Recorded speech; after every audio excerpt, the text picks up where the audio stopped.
Hi mga Mima! Welcome back to our channel, and for today's video, magluluto tayo ng special na chop suey.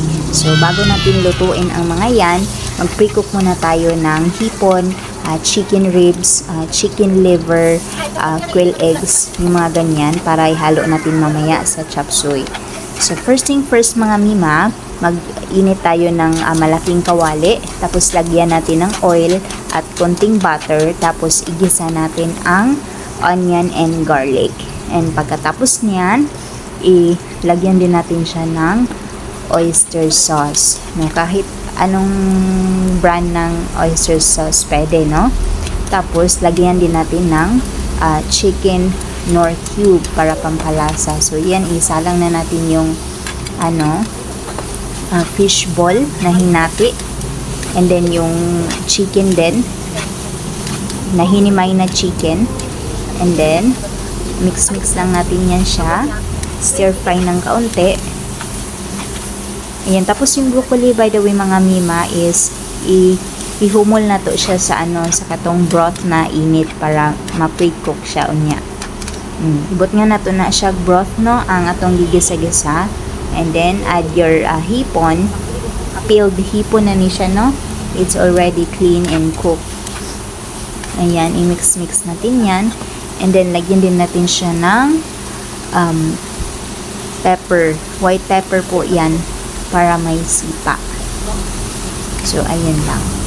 So, mga Mima, hindi po ako ang nagluluto niyan mismo, no? It's my mother-in-law cooking chop suey. Kasi, masarap siyang magluto ng ganyang chop suey. Kung simple lang, kaya ko man gumawa ng simple na chop suey, pero ito yung gusto ko, no? Yung maraming sagol. Lagyan din natin siya ng toyo, ha. Tapos i-add na natin yung naka-pre-blanch na broccoli sa ating broth. O, kita nyo, green na siya, matingkad na yung kulay niya kasi naka-blanch na yan kanina sa broth na mainit. And then lagyan na natin kaunti ng bitsin, and then konting oyster sauce ulit, tapos gisa-gisahin natin. Ayan. Sarap na yan kainin yung mga Mima, pero marami pa tayong ilagay na mga gulay dyan para mas masarap. Lagyan din natin siya ng bell pepper. Yung bell pepper mga Mima, sinasabi ko ng paulit-ulit, ito talaga yung favorite ko na na spices. So, kunin muna natin yung broccoli. Tapos lagyan natin ng broth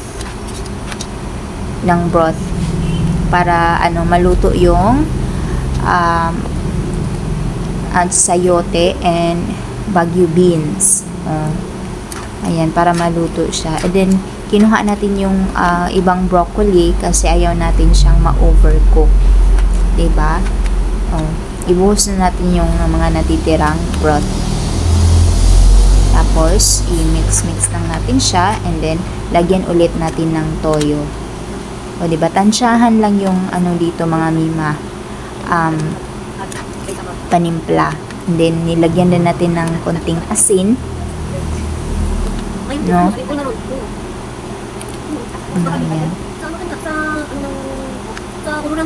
Masarap talaga ang chop suey mga Mima, no? Pag maraming gulay and then maraming sagol. Ba sa Tagalog ang sagol? Ang hirap na pag Bisaya ka tapos pilit nung maging magtagalog, kasi itong chop suey kasi niluluto to Luzon, Visayas, Mindanao. Gusto natin na maintindihan din sa viewers ng mga taga Luzon and Visayas, all over the Philippines, charis. Tapos ilunod na natin yung cabbage, sliced cabbage.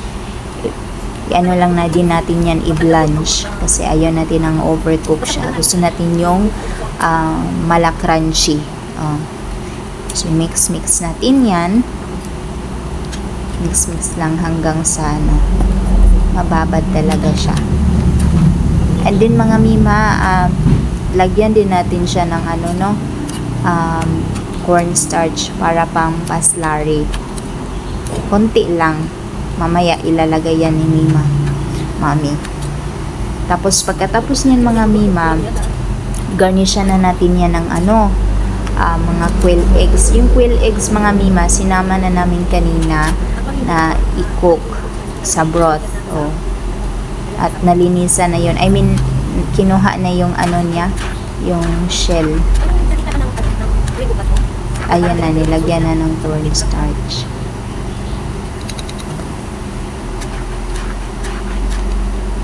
Maganda din to pang handaan sa mga Mima birthday. Perfect din po itong chop suey.